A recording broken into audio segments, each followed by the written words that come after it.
안녕하세요. 반갑습니다. 오늘 찬양대의 찬양처럼 우리의 영혼이 하나님을 찬양하는 귀한 시간 되시기를 간절히 축원합니다. 제가 한국에서 14년 목회하고 뉴질랜드로 가서 17년째 목회하고 있습니다. 한국에서 있을 때는 기독교 대한 선결교회 목사로서 사역을 했고, 뉴질랜드 가서는 뉴질랜드 장로교회에 소속돼서 장로교회 목사로 17년째 사역하고 있습니다. 밖에서 보니까 이 교단을 지키고 한국교회를 지키는 중앙선교교회가 든든하게 자리를 지켜나가는 모습이 얼마나 귀하고, 또 선교교회 목사 출신들이 모두가 다 힘을 얻는 귀중한 교회인 것을 느끼지 않을 수 없었습니다. 그래서 제가 객관적으로 우리 중앙선교교회가 하나님께 계속해서 귀하게 쓰임받는 이유를 몇 가지를 뽑아봤는데요, 이거는 제 생각이기 때문에 틀릴 수도 있습니다. 안 맞으면 그냥 안 들으신 걸로 해주시기 바랍니다. 제가 생각하기에 중앙선교교회가 계속해서 이렇게 귀하게 쓰임받는 첫 번째 이유는 사도 바울처럼 전도 지역의 핵심 도시, 핵심 지역인 이 서울의 무교동에서 복음 증거를 시작하고 교회를 세운 거, 이게 귀중한 일이었다라고 하는 것이고요. 두 번째로는 수많은 강북교회들이 더 큰 부흥을 꿈꾸면서 강남으로 이사를 했는데, 중앙선교교회는 강북을 지키고 강북에서도 중요한 이 동대문 언덕을 지킨 것이 소중한 일이었다, 제 생각입니다. 세 번째로는 교회에 가장 큰 위기가 왔을 때 장로님들과 안수집사님들과 권사님들 모든 성도들이 한마음이 되어서 모든 이해관계를 떠나서 정직하고 깨끗하고 준비 잘 된 훌륭한 목사님을 세워서 위기를 축복의 기회로 삼은 것, 이것이 중앙선교교회의 큰 복이다 생각이 들고요. 아멘 하시는 분이 두 분밖에 안 계시네요. 네 번째로는 아멘 할 때까지 나와야 될 것 같습니다만, 하여튼 네 번째로는 한국교회의 이 건축에 대한 광풍이 일어나지 않았었습니까? 그래서 기존에 있는 건물들도 다 멀고 그냥 엄청난 돈을 들여서 큰 교회들을 짓는데, 정말 있는 이 귀중한 교회 그대로 잘 살리고 대신에 내실 있게 내부를 잘 깨끗하게 리노베이션을 하고, 그리고 돈을 세이빙해서 장학 헌금과 사람을 세우는 일에 투자한 거 하나님께서 기억하실 줄로 믿습니다. 여러분의 수고와 땀방울과 헌신, 이것들을 하나님이 그대로 기억해 주셔서 여러분을 축복하시고 자녀들과 후손들을 축복해 주실 줄로 믿습니다. 제가 지난 주간에 정말 어렵고 힘든, 지금 거의 다 발길이 폐쇄된 그런 곳에 갔다 돌아왔는데요, 거기 있을 때까지만 해도 그래도 잘 참을 수 있었는데, 발걸음을 돌이켜서 공항에서 비행기가 딱 뜨는 순간에 얼마나 가슴이 막 메이고 그냥 눈물이 철철 나는지 마음의 상처를 너무 크게 받았습니다. 그래서 그 마음을 달랠 길 없어가지고 모세골이라고 하는 양평에 있는 영성수련원에 들어가서 2박 3일 동안 말씀 보고 기도하면서 치유하고, 그리고 다시 나왔는데요, 그 모세골 원장으로 수고하시는 세만한교회 담임했던 이명수 목사님이 이렇게 세미나를 인도해 주시는 가운데 굉장히 소중한 그런 말씀을 한 가지 들었습니다. 그 목사님 그 손자가 초등학교 2학년인데, 몇 학년이라고요? 예, 역시 대단하시네요. 초등학교 2학년인데 이 아이가 좀 이렇게 할아버지 있는 지역으로 이렇게 이주를 하게 돼서 그 동네에 있는 교회를 갔대요. 그리고 그 예배가 끝나고 돌아와서 이 할아버지 목사님이 궁금해가지고 가서 은혜 받았니? 교회 어떻니? 그렇게 물어봤더니 이 아이가 하는 얘기가 고개를 절레절레 흔들면서 말씀이 없어요. 몇 학년이요? 초등학교 2학년 애가 말씀이 없다는 거예요. 목사님이 맨 웃기려고만 하지 말씀이 없다는 거예요. 초등학교 2학년 아이도 무엇이 필요한지를 느끼고 알 수 있다라고 하는 겁니다. 정말 우리를 살리고 우리를 새롭게 하고 우리를 일으킬 수 있는 것은 하나님의 말씀이라고 하는 것을 초등학교 2학년도 알고 있다는 겁니다. 저희 지역에 많은 분들이 왔다 가시는데 아주 수년 전에 한국에서 이름만 대면 아시는 그런 목사님이 은퇴하시고 은퇴 기념으로 뉴질랜드 남섬을 여행 오셨어요. 이 호주보다 뉴질랜드가 굉장히 그 풍광이 뛰어나고 오염이 안 됐고 또 뉴질랜드 중에서도 북섬보다는 남섬을 봐야 진정한 뉴질랜드를 보는 것이다 라고 할 만큼 죄송합니다. 이제 저희 동네 선전하게 돼서 정말 태고 쪽 그런 모습이 있는 곳입니다. 많은 한국 분들이 오셔서 하시는 얘기가 어릴 때에 잃어버렸던 그 환경이 여기 있는 걸 확인했다고 너무 좋아하시면서 뒷말 한마디 하시는데 뉴질랜드는 심심한 천국이고 한국은 즐거운 지옥이라고 그러고 돌아가셨어요. 그만큼 아주 굉장히 평온한 그런 것입니다. 거기에 그 목사님이 오셔가지고 예배를 인도하시고 그리고 저와 함께 식사를 하게 됐습니다. 제가 찬스를 놓칠 수 없다. 그래서 그분한테 목회 노하우를 좀 배워야 되겠다고 생각해서 식사 대접을 잘 해드리고 이제 차를 마시면서 제가 물어봤습니다. 목사님 어떻게 해야 훌륭한 목사가 될 수 있습니까? 그랬더니 쉽습니다. 간단합니다. 하나님 말씀대로 살면 됩니다. 그러시는 거예요. 그래서 아주 굉장한 걸 기대를 했는데 너무 단순한 대답을 하셔가지고 그래서 제가 또 질문했습니다. 목사님 어떻게 하면 하나님을 기쁘시게 해드리는 인생이 될 수 있겠습니까? 쉽습니다. 간단합니다. 하나님 말씀대로 살면 됩니다. 또 그러시는 거예요. 그래서 제가 다시 물어봤습니다. 목사님 어떻게 하면 교인들을 행복하게 해줄 수 있겠습니까? 쉽습니다. 간단합니다. 그 다음에는 하나님 말씀대로 살면 됩니다. 3번 똑같은 응답이 나오면요 더 이상 물어보면 안 돼요. 더 이상 물어보면 짜증냅니다.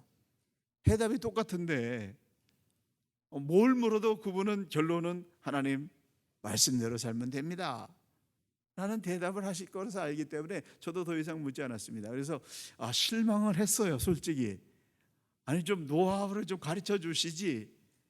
그래서 좀 저로 하여금 서로 좀 눈을 열게 좀 해주시지. 너무 단순한 말씀, 평범한 얘기를 해주신다 생각을 했는데 그 이후에 계속해서 말씀을 묵상하고 그분의 말씀을 따라가지고 고민하면서 보니까 결론은 뭐예요? 하나님 말씀대로 살면 된다라고 하는 겁니다.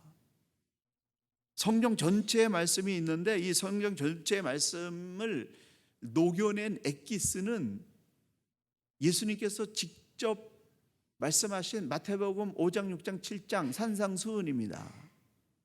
근데 이 산상수훈의 결론도 뭐냐면은 하나님의 말씀을 지켜 행하면 반석 위에 세운 인생이 된다라고 하는 거예요. 다른 것이 아닙니다.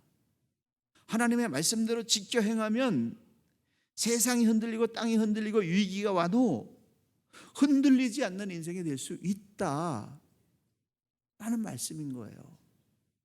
이렇게 말씀을 하셔도 별로 이렇게 충격을 안 받으시는 분들이 계셔가지고 제가 한 가지 더 말씀을 드린다면은 뉴질랜드 크라이처치에 이 얘기를 하면 여러분이 누제인데 안 올까 봐 얘기 안 하려고 그랬는데 좀 교감을 위해서 말씀을 드리면은 지진이 일어났지 않습니까? 그래가지고 지난 5년 동안 15,000번의 여진이 일어났어요. 놀라시지도 않으시네요. 여러분 일이 아니니까. 그 지진을 살아내는데요, 굉장했습니다. 이게 불가항력적인 천재지변이 뭔지를 경험하는 거예요. 15,000번 중에 2,000번을 몸으로 느낄 수 있는 지진. 그래서 그것이 일어났는데, 그렇게 일어나게 되니까 많은 교민들이 5,000명 우리 교민들 중에서 거의 반 가까이 떠나갔어요.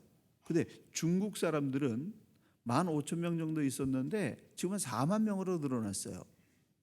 왜 그러냐면 이 중국 사람들은 지진이 일어나고 난 다음에 어떤 일이 발생할 것인가를 대륙에서 별의별 경험을 다 한 사람들이어서 이게 찬사라 생각해가지고 대거 몰려와가지고 허물어진 이 집과 그 다음에 가게들 뭐 이런 걸 다 사들여가지고 이 사람들은 5년 만에 수십만 번씩 막 벌어들이는 그런 일을 했어요.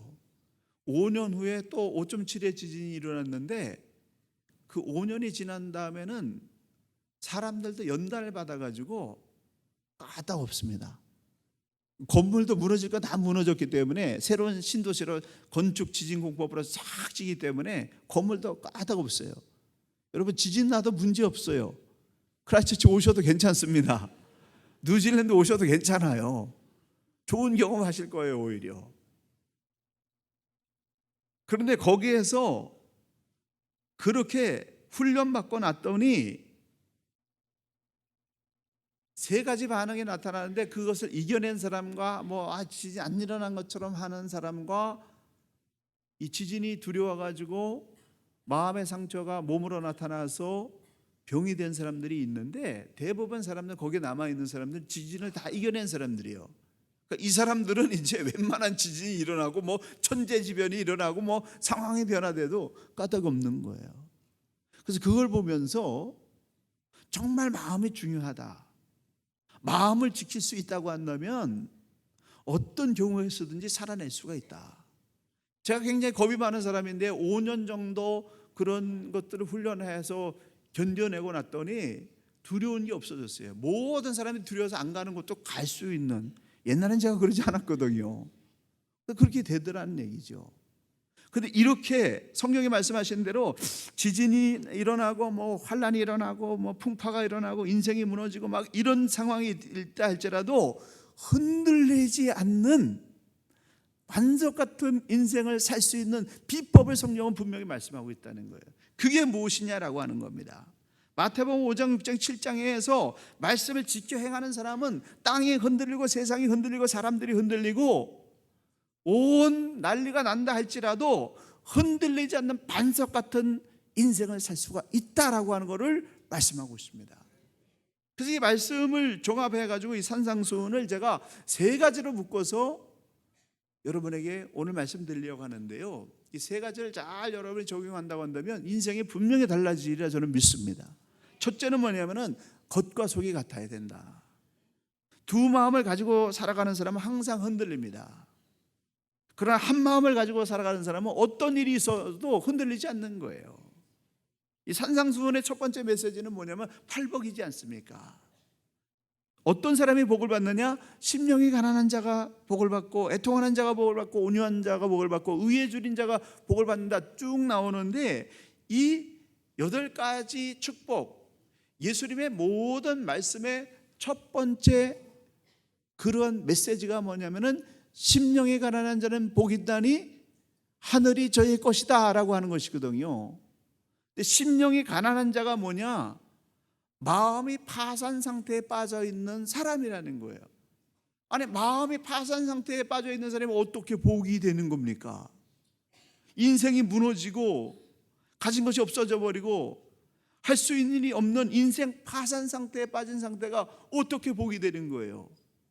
근데 그러한 상태에 있다 할지라도 그 마음이 여호와 하나님을 붙잡고 있다고 한다면, 믿음이 흔들리지 않고 분명히 한 마음을 가지고 있다고 한다면 그럴 수 있다고 한다면 그게 복이라고 하는 사실입니다.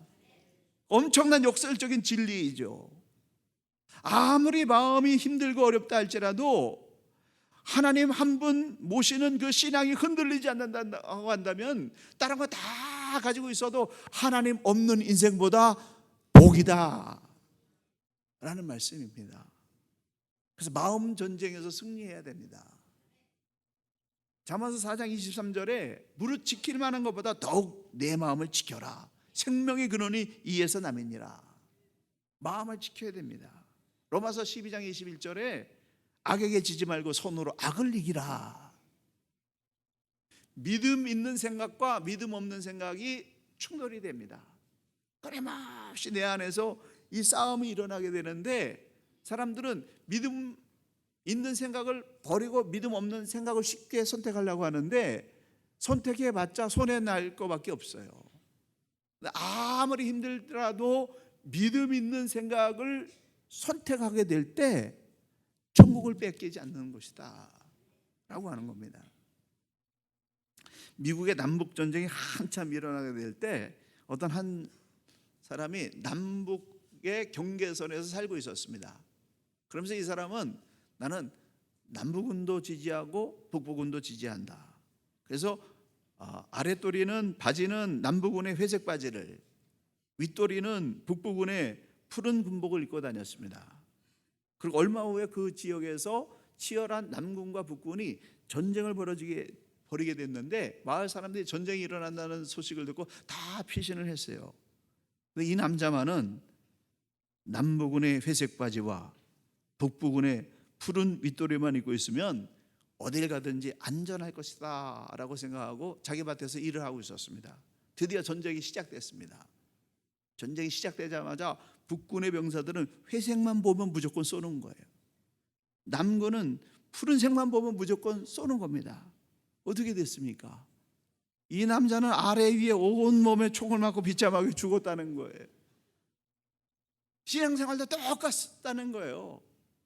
세상과 하나님을 둘 다 소유할 수 없다는 겁니다. 야고보서 4장 8절에 하나님을 가까이 하라. 그리하면 너희를 가까이 하시리라. 두 마음을 품은 자들아 마음을 성결케 하라. 성결이 뭡니까? 하나만 선택하는 거예요. 하나님 한 분만 제대로 섬기는 거, 이게 성결한 삶이라고 하는 사실입니다. 덴마크의 철학자 키에케고르는 말하기를 진정한 마음의 깨끗함은 오직 한 가지 목적에 몰두하는 데 있다. 하나님께 속한 거룩한 목적에 내가 몰두할 때 나는 내 마음의 깨끗해짐을 느낀다. 세상이 얼마나 변화되고 복잡해지고 속도가 빨라지고 있습니까? 많은 사람들이 나가지고 모험을 잘못해가지고 가진 건 다 잊어버리고 보증 잘못 써서 폐가 망신나고 이러는 가운데 있지 않습니까? 근데 그렇게 있다 할지라도 그 세상에 있고 없음에 상관없이 하나님이 내게 주신 비전, 하나님이 내게 주신 인생 사명을 이루기 위해서 계속해서 거기에 몰두하는 사람이 되고 있다고 한다면은 그 사람이 반석 위에 서서 계속해서 천국을 누리는 믿음의 승리자가 될 수 있다라고 하는 것이 성경의 약속입니다. 유대인과 예수님의 논쟁의 초점은 율법이었습니다. 하나님의 말씀에 대한 인식의 차이 때문에 계속해서 분쟁이 일어났습니다. 그러다 유대인들이 예수님을 향해서 뭐라고 말씀했습니까? 안식일을 어기며 하나님을 모독하는 율법의 파괴자라고 그렇게 정죄를 했습니다. 그러나 예수님은 이렇게 말씀하셨습니다. 내가 모세의 율법과 예언자들이 쓴 책을 없애려고 온 줄로 생각하지 마라. 없애러 온 것이 아니라 완성하러 왔다. 진정으로 너에게 말한다. 천지가 없어지더라도 율법은 1.1획도 없어지지 아니하고 다 이루어질 것이다. 예수님은 율법을 없애기 위해서 오신 것이 아니라 완성하기 위해서 오셨고 율법의 작은 것 하나라도 다 이루기 위해서 오셨습니다. 율법의 파괴자가 아니라 율법을 완성시키기 위해서 이 세상에 오셨습니다. 그런데 왜 똑같은 율법을 놓고 예수님과 율법학자들 간에 이런 치열한 논쟁이 일어나실까요? 바리새인들의 가장 큰 문제는 겉과 속이 다른 데 있었다고 하는 겁니다. 말은 항상 올바른데 그 마음에 진실은 빗나가 있었습니다. 겉은 신앙적이었는데 속의 중심에는 하나님이 없었습니다. 그들은 형식적이고 외형적이고 또 옳고 그름에 대해서 굉장히 치열하게 살아가는 것 같았는데 그들의 삶에는 진실이 없었습니다. 전체를 보지 못하고 부분을 봤습니다. 하나님을 두려워하지 않고 사람들 때문에 벌벌 떨었습니다. 하나님을 위해서 사는 사람이 아니라 자기 욕심을 위해서 사는 사람들이었습니다. 그래서 체면이나 겉모습을 중요하게 생각했습니다. 마태복음 5장 20절에 내가 너에게 이르노니 너희 의가 서기관과 바리새인보다 더 낫지 못하면 결단코 천국에 들어가지 못하리라. 천국에 들어가지 못한다는 말만 들어도 기분이 나쁜데 그 앞에 결코 혹은 결단코 라고 하는 단어가 붙어 있어요. 겉으로만 믿는 사람은 결단코 천국에 들어갈 수 없다는 거예요. 오늘날 한국교회가 구원론에 너무 매달려 있어서 예수 믿고 천국 간다라고 하는 이것만 매달려 있고 예수 믿고 난 다음에 예수 믿는 사람이 어떻게 살아야 되는지 삶에 대해서 가르치지 못한 부분이 우리를 병들게 하고 있습니다. 겉으로는 믿는데 속으로는 다른 것을 믿는 사람은 천국에 들어갈 수가 없습니다. 열왕기 시대의 이스라엘 백성들의 문제는 뭐냐면은 그들이 하나님 안 믿는 거 아니에요. 여호와 하나님 열심히 믿었습니다. 그런데 하나님도 믿고 바알도 믿었다는 게 문제예요. 하나님도 믿고 아세라 복상도 믿고 인신 제물을 드리는 몰렉과 그모스도 믿은 자기들의 성장과 부흥과 축복을 위해서는 뭐든지 다 믿는 여러 가지 마음을 품은 것이 그들의 결정적인 죄악이었다는 겁니다. 하나님 그거 인정하지 않는다는 거예요. 그런 신앙은 신앙이 아니라고 하는 것입니다. 하나님도 믿고 자기 자신도 믿는 두 마음을 품고 살아가는 사람들을 향해서 예수님은 독사의 자식들이라고 그렇게 책망하셨습니다. 두 마음을 품고 살아갈 때 이 갈등이 막 일어나가지고요 행복이 없는 거예요. 교회 생활 다 하는데 왜 이렇게 갈등이 일어나고 행복이 없는가? 마음이 한 마음으로 딱 일치되지 않아서 그래요. 한국의 이민자들이 굉장합니다. 정말 저희 동네만 해도 이민 역사가 본격적으로 90년도 초반에 시작이 돼 있는데 한 20여 년 지나고 난 다음에는 뭐 벌써 그 동네 완전히 중산층 이상의 그런 자리를 잡고 직업을 또 다 갖고 자녀들 잘 가르치고 굉장히 훌륭합니다. 그래서 제가 볼 때 저분은 저만큼 이루었으면은 이제 행복할 일만 남았다. 행복하게 살면 된다. 더 뭐가 필요한가? 그런데도 마음에 갈등이 생기고 막 괴롭고 막 그런 일들이 일어나요. 왜 그러냐면은 이민자들은 삶의 밑뿌리를 뽑아가지고 전체를 뽑아서 새로운 곳에 가서 정착하기 때문에 자기도 모르는 사이에 마음 한켠에는 언제 떠날지 모른다 라는 그런 마음이 들어있는 거예요. 아니 나중에 어딜 떠나더라도 일단 사는 동안에는 여기서 뿌리를 내리고 정말 뭔가 승부를 내야 되겠다 이런 마음을 가진 사람은요 매일 감사하면서 그 땅에 만족하면서 살아가요. 근데 다 갖췄는데도 어디 더 좋은 게 없지 않을까? 여기 좀 힘든데 딴 데 가면 좀 괜찮지 않을까? 이런 마음을 품은 사람은 늘 불안한 거예요. 만족이 없는 거예요. 언제나 떠날 준비를 하고 있는 사람은 항상 불안합니다. 죽든지 살든지 뜻을 정했으면은 한 마음을 품고 역사를 이루어야 돼요. 수많은 사람들이 자기 교회에 만족하지 못하는 이유는 내가 이 교회에서 아무리 힘들어도 개혁할 것은 개혁하고 잘못된 것은 고치고 함께 더불어서 여기서 뭔가 역사를 이루어야 되겠다. 여기서 인생 승부를 걸고 내 자녀와 후손들이 이 땅을 통해서 이 교회를 통해서 정말 승부를 내야 되겠다. 이런 마음을 품은 사람들은요 아무리 어려워도 까딱없어요. 흔들리지 않아요. 교회를 통해서 만족할 수밖에 없어요. 근데 모든 걸 다 갖췄는데도 다른 교회 찬양이 좀 괜찮다 그러더라. 다른 교회 아이들 잘 돌본다 그러더라. 뭐 어디 더 좋은 게 있지 않을까라는 그런 생각을 품고 있는 분은요, 교회 생활이 재미없는 거예요. 오늘 예수님의 이름으로 그런 마음들이 있으신 분들은 다 떠나보내시기를 축원합니다. 승부를 내야 돼요. 이렇게 훌륭한 데에서 더 이상 뭘 기대합니까? 더 기대하는 거는 이거는 결단코 옳은 생각이 아닙니다. 예수님은 분명히 말씀하셨습니다. 너희가 바리새파 사람들이나 율법학자들보다 더 의롭게 살지 못한다면 결코 하나님 나라에 들어가지 못하리라. 바리새이나 율법학자들보다 더 낫게 살아야 된다는 거예요. 더 훌륭하게 살아야 된다고 하는 겁니다. 더 낫다라고 하는 이 본래 의미는 뚜기로 물이 넘친다라는 그런 의미입니다. 우리의 삶이 서기관이나 바리새인들보다 더 올바라야 된다는 거예요. 깨끗해야 된다는 겁니다. 정직해야 된다라고 하는 겁니다.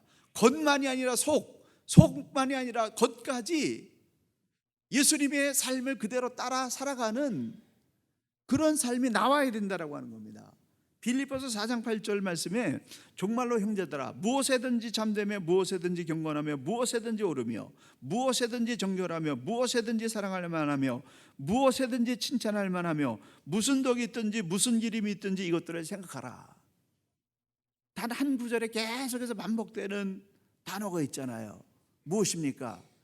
영어로 whatever, 무엇에든지 참되며 무엇에든지 경건하며 무엇에든지 오르며 무엇에든지 정결하라. 예수님이 하신 말씀입니다. 도덕적으로 윤리적으로 영적으로 무엇에든지 정결한 사람이 되어야 된다는 말씀이에요. 내가 어떻게 그렇게 할 수 있어? 이거 하나님 주신 생각이 아닙니다. 예수님이 그렇게 하라고 하셨기 때문에 할 수 있다, 될 수 있다 라는 마음을 품고 거룩한 삶을 향하여 도전해야 된다고 하는 겁니다. 안타깝게도 신앙생활의 모범생들이 점점 사라져가고 있어요. 군중 심리에 이끌리고 상황에 이끌리고 뭐가 좋다고 한다면 거기에 막 따라가고, 그래서 말씀을 왜곡하고 비틀고 자학하고 난리가 났어요. 정도로 가면은 난리칠 필요가 없습니다. 하나님의 말씀 그대로 살기로 결단하게 되면은 무슨 편법을 쓰고 뭐 난리를 칠 이유가 없다라고 하는 겁니다. 겉과 속이 하나님의 말씀을 따르기 위해서 치열한 전투를 벌이고 어떤 경우든지 하나님 말씀대로 살겠다라는 결단을 내리게 되면은 거룩하게 살 수 있는 능력을 주시는 거예요. 우리가 마음을 정하지 않기 때문에 흔들리는 것이고 할 수 없다고 생각하는 것입니다. 그러나 주의 말씀대로 살겠다라고 결단하게 되면은 그렇게 살 수 있는 환경도 주시고 능력도 주시고 필요한 거 다 주시는 거예요. 모세가 호렙산에서 드디어 하나님 만났습니다. 40살에 막 힘이 넘치고 모든 걸 할 수 있을 때는 오히려 살인자가 됐어요. 그리고 광야에 쫓겨가서 40년 동안 완전히 이빨 빠진 호랑이가 되어버렸습니다. 할 수 있는 능력이 아무것도 없는 아주 그냥 늙은 노인의 평범한 목동에 불과한 겨우 지팡이 하나 들고 있는 그런 사람에 불과했어요. 근데 호렙산에서 하나님을 만나서 하나님의 마음과 딱 일치하는 순간 그의 인생이 달라지기 시작했습니다. 하나님과 딱 일치하는 순간에 그에게는 모든 인생의 열등감과 두려움과 상처가 다 치료되어 버리고 하나님이 말씀하시는 그대로 실천할 수 있는 담대한 믿음이 생기지 않았습니까? 바로 왕에게 가라 했더니 바로 왕에 가서 하나님 말씀 그대로 선포했습니다. 기적을 행했습니다. 호게바다를 갈랐습니다. 백성들이 그렇게 원망하고 불평해도 하나님 앞에 엎드릴지언정 백성들과 싸우지 않았어요. 광야에 가서 보니까 살 수 있는 상황이 아니에요. 먹을 게 하나도 없어요. 그 기온이 저녁에는 추워가지고 얼어 죽습니다. 낮에는 뜨거워가지고 타서 죽습니다. 그런 가운데서 40년 동안 흔들리지 않고 리더십을 발휘할 수 있었던 것은 그가 항상 하나님과 하나 된 마음이 있었기 때문에 그 역사를 살해냈다라고 하는 사실입니다. 한 마음 품게 되면 모든 것이 천국입니다. 그러므로 두 마음을 품고 흔들리지 말고 주신 자도 여호와시요 걷어가시는 자도 여호와시요 사나 죽으나 주의 것이다. 주님이 함께 하심으로 내가 위대하게 살 수 있다, 거룩하게 살 수 있다, 행복하게 살 수 있다라고 하는 십자가 든든히 붙잡고 믿음으로 승리하는 귀한 인생 되시기를 예수님의 이름으로 간절히 축원합니다. 두 번째 메시지는 뭐냐면, 하나님과의 관계가 올바로 정립된 사람은, 신앙이 올바로 정립된 사람은 사람들과의 수평적인 관계도 원만하게 형통하게 바뀔 수밖에 없어요. 하나님과의 관계는 굉장히 뛰어난 것 같은데 인간관계가 막혔다고 하면 아직 신앙이 온전히 만들어진 게 아니에요. 아무리 능력 있는 기도를 하고 예언을 하고 막 병자를 치료한다 할지라도 그 사람이 이상하게 시간이 지나면 인간관계가 꼬이고 문제가 발생한다고 한다면 아직 병든 상태에 있는 거예요. 해결되지 못한 부분이 있는 겁니다. 근데 기도를 해도 저도 뭐 방언 기도도 하고 뭐 통성 기도도 하고 철야 기도도 하고 금식 기도도 하는 사람입니다. 그러니까 제가 말씀드릴 수 있는 건데, 사실 근데 기도의 맨 마지막 파이널 그러한 코스는요 침묵 기도예요. 부르짖어 기도한 다음에 하나님과 1대1로 모든 것 다 담쌓고 면벽 기도를 하는 이 침묵 기도는 파워풀한 능력이 또 나타나는 겁니다. 근데 그렇게 침묵으로 오래 기도하면서 정말 하나님과 그렇게 하는 사람, 뭐 특별히 뛰어나지 않는 사람, 제가 소금의 리더십을 계속 우리 교인들에 강조하고 있는데, 소금은 없지만 있습니다. 있지만 보이지 않습니다. 이게 소금의 리더십이에요. 이 사람 기도하는 것 같지 않은데, 신앙생활 별 볼일 없는 것 같은데, 근데 이 사람이 신앙에 녹아내려가지고 주변에 만나는 사람이 다 행복해하네. 어느 그 회사에 가든지 꼬인 문제를 어떻게 해서든 잘 풀어내서 살려내네. 저 사람 만나게 사람들이 막 근무하네. 그러면 이 사람이 진정한 신앙인 아니겠습니까? 말씀을 이루는 자 아니겠냐라고 하는 겁니다. 근데 성경에 보게 되면은 하나님과의 관계가 온전히 이루어진 사람은 인간과의 관계와 삶의 관계와 물질 관계와 모든 것이 형통하게 풀리게 돼 있어요.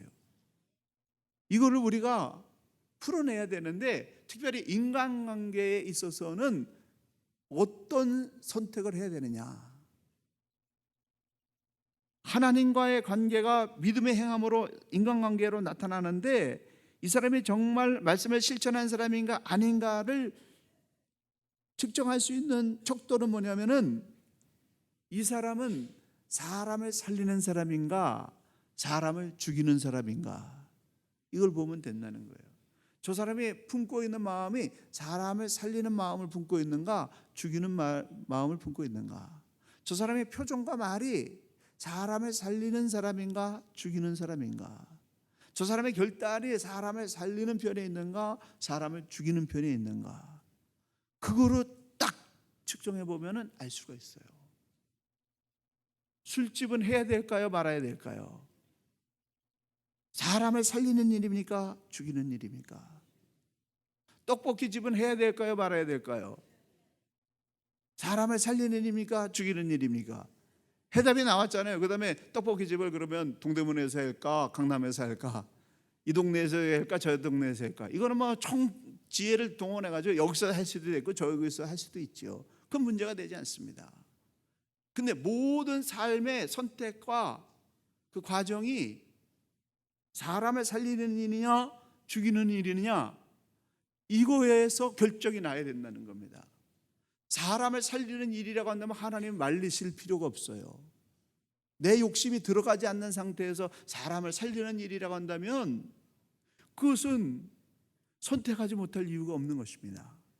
오늘 본문에 보게 되면은 예수님께서 살인하지 말라고 하는 제6계명을 해설해서 말씀하고 있는데, 이 살인하지 말라는 이 본래 의미는 육체적인 생명을 건드리지 말라, 해치지 말라라는 말씀과 함께 마음으로도 입술로도 사람을 해치지 말라, 생명 존중과 인격 존중을 말씀하고 있습니다.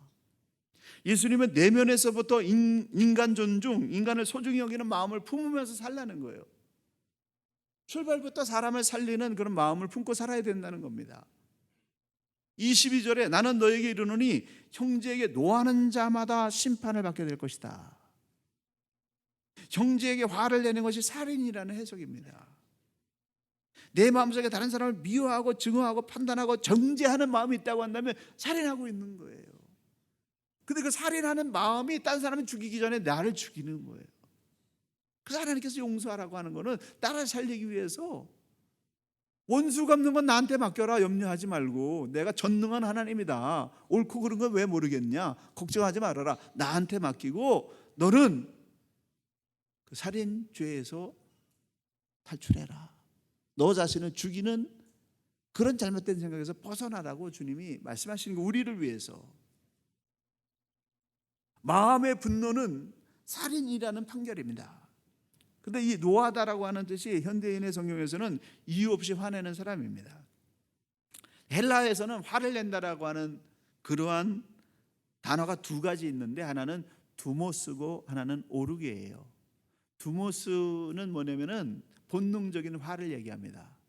갑자기 어떤 누가 나를 해치는 일을 당하게 될 때 확 화가 나는 거, 이거는 감정이 있는 사람이니까 당연히 일어날 수밖에 없죠.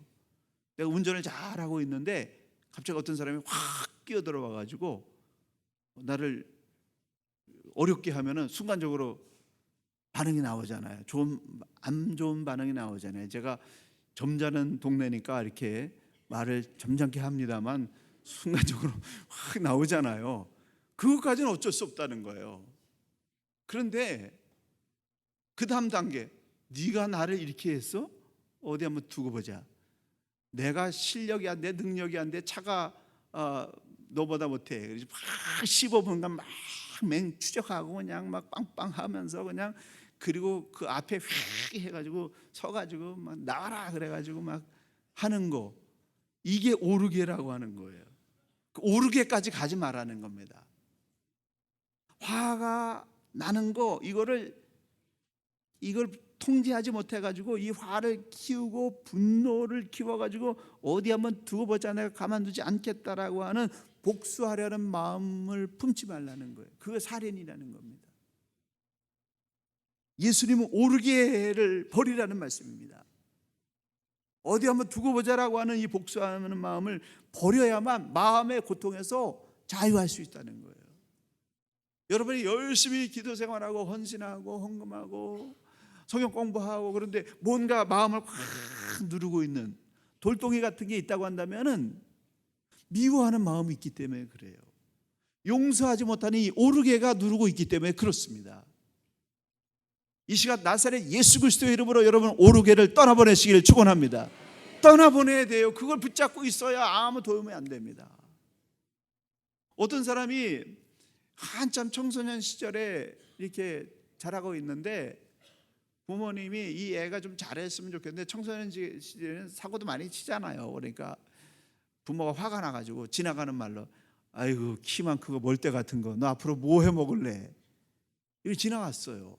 화가 나서 그러신 거죠. 그러면 안 되는 건데 화가 나니까. 근데 이 아이가 그거를 딱 품은 거예요. 내 부모가 나한테 이럴 수 있어? 이걸 갖다가 적당히 품으면 괜찮은데 수십 년 동안 40살, 50살까지 품고서 그냥 부모를 원망하고 나를 무시했다고 품은 거예요. 부모는 다 잊어버렸어요. 부모는 정말 그 아이를 사랑했어요.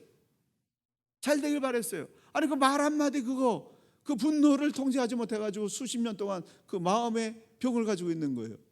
그래서 이분이 나중에 은혜 받고 난 다음에 통곡하면서 회개하면서 그 마음을 뽑아내는 순간 그 마음의 고통과 육체의 질병이 사라지고 부모님과의 관계가 회복되어지고 인간관계가 회복되어지는 그런 역사가 일어나는 것을 봤습니다. 여러분, 그 마음이 우리를 죽이는 거예요. 영성을 누르고 있는 거라고 하는 사실입니다. 22절 중간에 보게 되면은 형제를 대해서 라가라 하는 자는 공의에 잡히게 될 것이다. 라가라고 하는 뜻은 바보, 어리석은 놈, 그 밖에 모든 욕설. 제가 좀 청년 집회라면 좀 리얼하게 막 욕을 얘기를 했을 텐데 아주 답답하지만 아무튼 모든 욕설이 다 이게 인격 모독이요 살인이라는 거예요. 입에서 욕이 습관화된 사람은 그 사람이 병들어 있다라고 하는 겁니다. 언어를 다스릴 줄 모르는 사람은 자기 자신을 다스릴 수 없고 다른 사람에게 덕을 베풀 수가 없는 거예요. 시원한 100%의 자비와 긍휼을 베풀 수가 없는 겁니다. 자기 언어를 다스릴 줄 아는 사람이 될 때 자기의 힘을 함부로 쓰지 아니하고 절제된 온유한 그러한 삶을 이뤄낼 수 있는 것입니다. 지도자들이 언어를 정확하게 클리어하게 올바르게 쓸 줄 알아야 된다는 겁니다. 다른 사람을 비하하는 말, 폭력적인 말을 버려야 됩니다. 5장 22절 끝부분에 보게 되면 미련한 놈이라 하는 자는 어디에 들어가게 되리라? 어디에 들어가게 되리라? 지옥불에 들어가게 되리라. 아니 예수님이 하신 말씀이에요. 사람들을 향해서 저 미련한 놈, 바보 같은 놈, 지옥불에 들어갈 사형에 해당되는 말씀이다.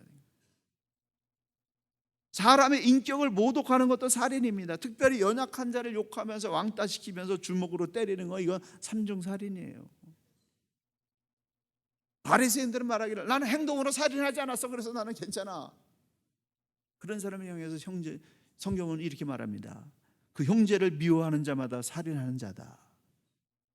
미워하는 것이 살인이요 미련한 놈이라고 인격을 모독하는 것도 살인입니다. 예수님은 입술로도 마음으로도 다른 사람을 해치지 말라고 말씀하고 있습니다. 그러므로 사람을 해치지 않는 사람, 항상 사람을 살리는 표정과 마음과 입술과 행동을 선택하는 하나님의 사람들 되시기를 예수님의 이름으로 간절히 축원합니다. 정말 여러분은 대단하십니다. 이렇게 어려운 얘기를 아멘으로 열광적으로 받으니까. 제가 17년 동안 가끔씩 이렇게 오기는 왔지만 한국의 이 성장 속도가 너무나 빠르고 정말 온갖 변화가 일어나고 경쟁이 얼마나 치열해서 낙오되시는 분들이 많이 생기고 젊은이들이 막 소망이 보이지 않아 가지고 구급 공무원에 막 수십만 명이 지원을 하고 막 이런 모습을 보면서 야, 이 하나님 말씀대로 사는 게 얼마나 힘들까. 그런데 그런 환경이 있다 할지라도 변명을 해서는 안 된다는 거예요. 이런 환경일수록 하나님의 말씀밖에 해답이 없는 겁니다. 길이 없는 거예요. 그래서 이 말씀대로 가야만 살 수 있는 거예요.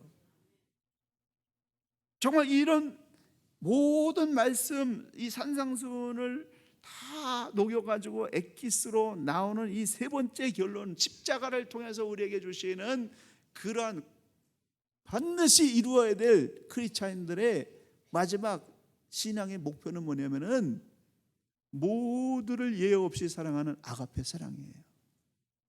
이 사랑을 이루어야만 현재의 천국을 누리게 되는 것입니다. 천국은 하나님 나라에서만 누려지는 것이 아니라 이미 예수 그리스도를 통해서 이 땅에 천국이 임한 거예요. 저와 여러분의 삶 가운데 이미 천국을 시작할 수 있는 거예요. 근데 그 천국을 누리면서 살 수 있는 길이 뭐냐면은 아가페 사랑을 품는 그런 사람이 되어야 된다라고 하는 겁니다. 기독교의 진리는 이 세상의 그 어떤 종교나 어떤 그 석학이나 어떤 논리도 비교할 수 없는 고차원의 그러한 위대한 진리예요. 생명의 말씀이에요. 이걸 갖다가 싸구려 종교로 전락시켜서는 안 됩니다. 이 메시지의 예수님의 메시지의 최종 그런 목표는 뭐냐면은 온전한 사랑, 아가페의 사랑을 이루라고 하는 그런 말씀이에요. 내가 십자가에서 이렇게 이루었으니까 너희들도 할 수 있다. 기도해라, 능력 받아라, 성령 받아서 이 사랑을 이루라고 주님이 우리에게 부탁하고 계시는 것입니다. 5장 39절 이하에 보게 되면은 악한 자를 대적하지 마라. 오른밤을 치거든 왼뺨도 돌려대라. 속옷을 가지고 가지 않은 자에게 겉옷까지 가지게 하라. 억지로 오리를 가게 하거든 심리를 동행해라. 어떤 목사님의 그 소재에 갔더니 액자에 왕심리 정신, 수십 년 전에 제가 당회장 목사님 소재에 딱 가서 보니까 거기에 왕심리 정신 딱 써 있더라고요. 오리를 가져가면 심리까지 가져라. 그 말씀을 가지고 계시더라고요. 꾸고자 하는 자는 도와줘라. 너희 원수를 사랑하며 너희를 핍박하는 자를 위해서 기도해라. 이 말씀은 모두를 사랑해야 된다, 예외 없이 사랑해야 된다라는 말씀이에요. 목사님, 내가 다른 사람은 다 용서하고 사랑할 수 있겠는데요, 저 인간만은 도저히 용서가 안 돼요. 아무개 집사만은 내가 도저히 용서가 안 돼요. 내가 이 친척 중에서 모든 사람 다 했는데 저 막내 처제, 저 얄미운 저 사람만은 내가 용서가 안 돼요. 그 사람 빼놓고 다 용서할게요. 그거는 아가페 사랑 아니에요. 그건 아직 사랑이 이루어지지 않는 겁니다. 십자가의 능력을 받지 못하는 겁니다. 사람에게는 천적이 있습니다. 나를 괴롭게 하는, 살아가다 보게 되면은 먼 데 있는 게 아니라 가장 가까운 사람들, 가장 치열하게 서로 경쟁하면서 살아가는 그런 사람들 속에서 나를 괴롭게 하고 나를 화나게 하고 나를 이렇게 무거운 짐을 지게 하는 그런 천적들이 있는 거예요. 하나님께서 왜 그런 사람을 붙여주십니까? 여러분, 직장 생활을 딱 하게 되는데 직장 생활에서 나를 힘들게 하는 거는 멀리 있는 사람이 아니라 바로 위에 있는 윗상사 혹은 그 위에 있는 상사가 이거 해라 저거 해라, 내 이것도 못하고 저거 해라 막 이렇게 얘기한다고요.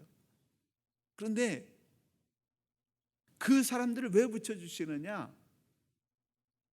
그 사람들을 통해 가지고 너 인생의 쓴맛을 좀 봐야 돼. 좀 어려움도 겪고 괴로움도 좀 경험해야 돼. 이렇게 해서 나를 괴롭게 하기 위해서 하나님이 그 사람을 붙여주신 것이 아니라 이런 사람도 품어내야 된다. 이런 사람도 사랑으로 변화시킬 수 있고 감사시킬 수 있는 사랑의 큰 자가 되라고 하나님이 붙여주시는 거예요. 그렇기 때문에 내 인생을 진정으로 발전시키는 사람은 나를 괴롭게 하는 내 인생의 천적이에요. 그 사람이 없다고 한다면 내가 긴장하지 않습니다. 발전하지 않습니다. 그래서 이런 말이 있습니다. 이 인생에 이렇게 어려움을 주는 사람을 피해 가서는 안 된다. 피해 가게 되면은 다른 데 가서 더 센 사람을 만나게 된다. 늑대 같은 사람을 피해서 가게 되면은 호랑이 같은 사람을 만나게 된다. 라고 하는 거예요. 직장 생활 내가 다 행복한데 저 사람 때문에 내가 도저히 못 견디겠어. 이 사람 때문에 내가 때려치고 이제 딴 데 가서 내가 실력이 없어, 능력이 없어, 외모가 딸려. 그래서 딴 데 가서 딱 취직을 하고 보면은 이 사람보다 더 센 사람이 기다리고 있다는 거예요. 평생 문턱을 못 넘는 거예요. 우리 교회는 다 좋은데 저 사람 때문에 내가 도저히 내 신앙생활 못하겠어. 딴 교회 가야지. 딴 교회 가보세요. 어떤 사람 만나요? 더 센 사람 만난다는 거예요. 그렇게 돼 있어요. 근데 어떤 경우에 있든지 그런 사람을 사랑으로 피해가지 않고 녹여내는 그런 사랑의 실력을 기르게 될 때 이 사람은 이제 사막에 던져놓든지 광야에 던져놓든지 어디에 던져놓든지 자기 인생을 행복하게 만들 수 있는 실력자가 된다라고 하는 겁니다.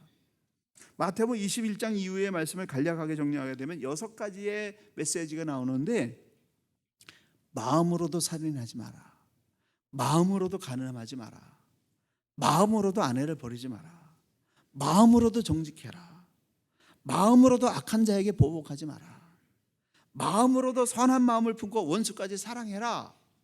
그리고 그 결론이 뭐냐면 48절에 그러므로 하늘에 계신 너희 아버지의 온전하신 같이 너희도 온전하라. 온전하라고 하는 이 부분이 영어 성경에서는 perfect love, 완전한 사랑을 말하는 겁니다. 물론 완전한 사랑은 아무 죄도 안 짓는 것이 아니라 동기의 순수성, 죄를 짓고자 하는 그런 마음을 품지 않는 그런 상태를 말합니다. 예수님은 십자가를 통해서 이렇게 사는 거야. 이렇게 사는 것이 완전한 사랑이다. 내가 했으니까 너희들도 할 수 있다.